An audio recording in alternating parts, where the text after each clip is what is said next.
Hello! This is my very first YouTube video and it's gonna be a long one, so sit back, relax, grab a drink, grab some food, because this is gonna be how I made Geekd all by myself. So one day I woke up from a text from YNG Martyr and he was like, dude, can you make me a music video? Of course I said yes! So I decided from that moment on I would document the entire process for you guys. Yay! Now I don't know about you guys, but I've been seeing a lot of generative AI being used in music media these days. And it's honestly so disappointing to see human art slowly being phased out. So I guess you could say this was out of spite or maybe a little bit of sheer willpower, but for this I decided that I was going to create every single asset myself from scratch. That's always how I make my projects anyway, but for this one I was extra determined. This one is for the artists. Now I'm not against using AI as a tool, but to replace the final product, absolutely not. I had a gut feeling this was going to be a crazy project and I was definitely right. So I really hope you guys enjoy this behind the scenes look at how I made Geekd. Okay guys, so this is some top secret info right here. I never show anybody the planning stages, but I do think it's a very important step. Back in April, we talked ideas and we jumped on a few calls and brainstormed a list of random stuff that we wanted to put in the video, from snakes to giant monster truck buzzers to cars flying around in space. So now I needed to translate these ideas into actual shots and convey them in a way that Martyr and the videographers Cole and Ollie could understand for production. I started by doing some terrible drawings to try and visualize the themes. I wrote out this massive document that explained the idea and roughly how long it would take, as well as the type of shots that I'd need. Now this is a lot of writing and a lot to remember, which is not ideal for a production team to go off, but it was a solid starting point. I spent quite a while coming up with a sequence that would fuse all of these crazy ideas together in a way that made sense, and created a mock-up with a bunch of poorly photoshopped images. Guys, I'm not a graphic designer, okay? Don't bully me. So technically this is the first version of Geekd.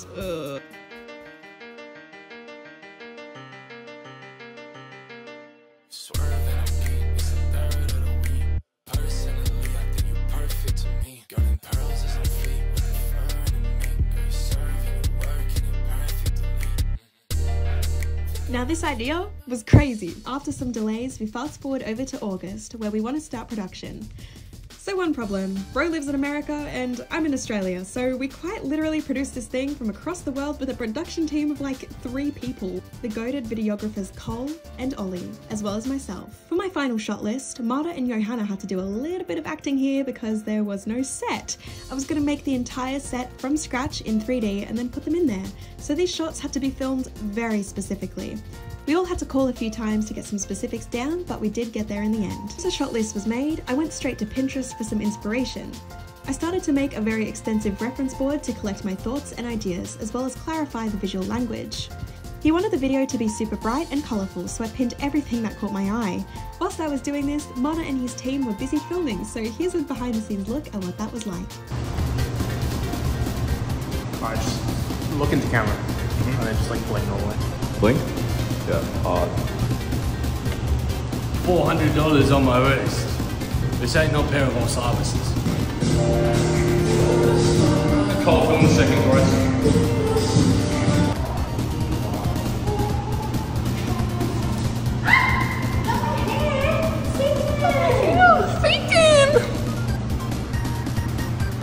Just a reminder, they call me a mob block.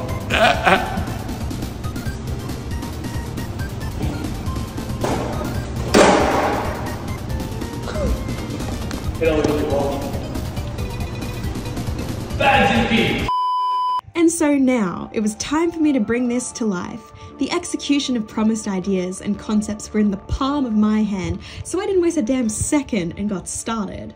I started by organising the project file seamlessly, which did not last long. I spent an ungodly amount of time rotoscoping every single shot. It took me 5 days. You guys are seeing this in like 50x speed, so this is what it looked like in real time. Yes, I did rotoscope every single strand of hair. No, I don't want to talk about it. Then I did a test in Blender to see if I could import videos, and surprise surprise, it worked. From this point I knew all of the ideas that I had in mind were actually possible. After that was done, it was on to filming some practical shots. I had thought ahead by this point and I was slightly concerned knowing my 3D modelling of vehicles was not up to my own self-standard, so I feared I wouldn't be able to model a monster truck.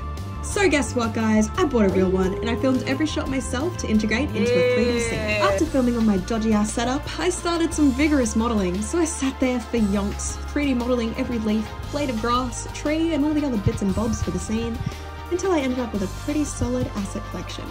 This was the asset board that I had made and I managed to create everything on it. Now, it's not a realistic environment by any means, but it is a stylized one, where I have to hand paint every single texture myself with a fucking mouse. Yes, I've tried a graphics tablet, and for some reason, I just prefer using a mouse. Painting things with a mouse did low-key give me a bit of carpal tunnel, but we did get there in the end, so it's totally fine. Here's a look at the entire asset collection. I had so many variations of foliage, flora and fauna to create a dense forest for the opening scene. I then decided it was time to put this into After Effects and see if the idea was actually going to work. So here I rendered off pictures of every asset and I used Photoshop to prepare my monster truck bus, where I had to separate the wheels and make a 2D bus rig that was going to go into a 3D space. Then I lined up my rotoscopes and comped Martyr and Johanna into the bus, as well as animated the wheels and giving it a fun bouncy animation. Next it was onto the background. I wanted to create the illusion of depth without using any extra assets because I knew this scene was going to be heavy. Having the background 2D was a good move to make sure my PC wouldn't explode, but that comes later unfortunately. I then spent a very long time placing every asset in the scene one by one. The first few seconds we were already at 600 layers and my PC was slowing down. Now I do have pretty solid specs, but it was a struggle working in 2 FPS. Nothing I'm not used to though, as my old laptop was an absolute brick and is somehow still going strong. From there, it was onto the phone sequence where I encountered my first problem. Now, I animated these lines using a stroke animation and added some pixelation effects, but after I had done that, the problem was that I was missing a shot of Martyr sitting down, so I had to improvise. This is my real-time thought process and doing so. I have a new idea, so we don't mind how cooked this looks right now, okay? It's in its early stages of development.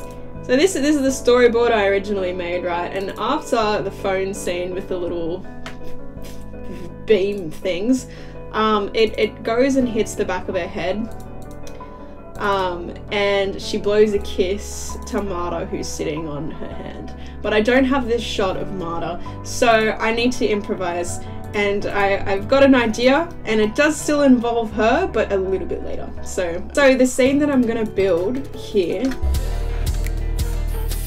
is I'm gonna create a tunnel of leaves that encase the two of them dancing together with a big sunbeam coming down. Okay, yeah, let me cook. Can I actually do this though? I don't know. Let's try, I guess. I've rendered a fucking chopped ass tree, but hear me out, okay? This is gonna work. Sorry, I'm just gonna move this across a little bit because I see that this has now created a hole in the ground, and I think if we duplicate our ground plane, right, and we move it down slightly, we get rid of the turbulent displace on the bottom ground and we just change this to be blue, then it's gonna look like there's like a stream of water. So if I just zoom in enough, I think that there is blue-ish.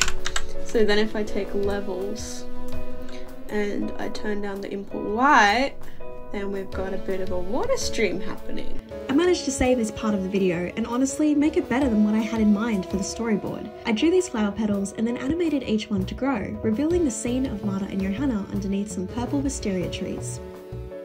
Now I still wanted to include a sky scene of some sort, so I figured here was a good time to continue the improvising.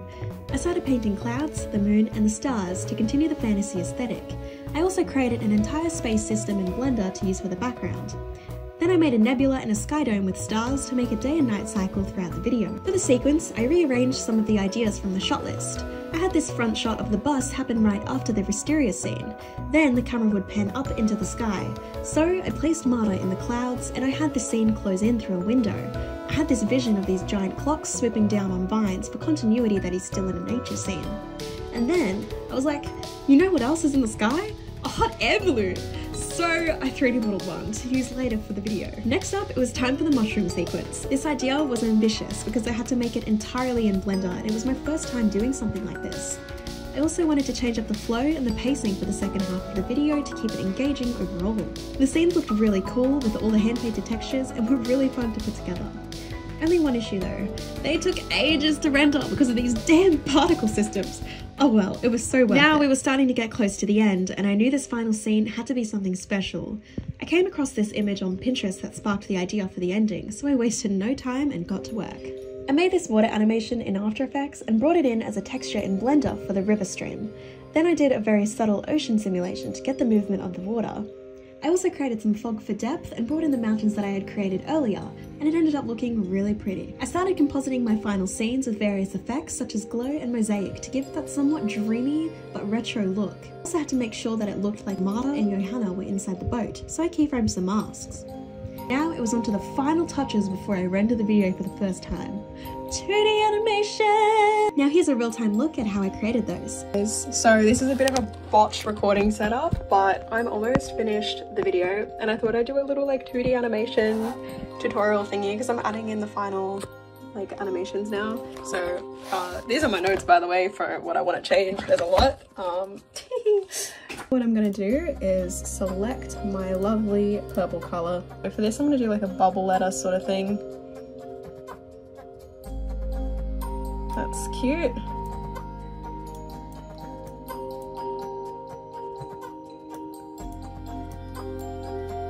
Like a lowercase g is gonna be a bit more fun here, so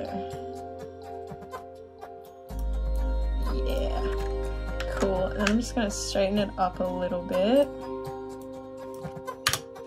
So this is what I want like the general word to look like.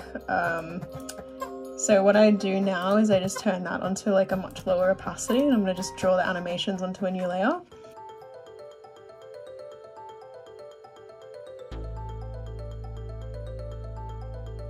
And finally, it was on to rendering. This took many days, and I'm extremely self-critical, so I gave myself entire pages of notes of things to fix upon the first render, because I wasn't happy with it. Only once those things were fixed, I ended up showing the video to Martyr, and I can't lie, I was absolutely terrified, because up until now, he had only seen like the first 15 seconds. This is all that I had shown him. So we've got the intro sequence, the planned animations are all done here, so I like the look of those. Camera like pans to the left here, so it slowly reveals you guys in each window. And then it's gonna fly through here. I'm gonna have all the trees drop in one by one. Some colourful beams shoot across through the phone, and then it stops here.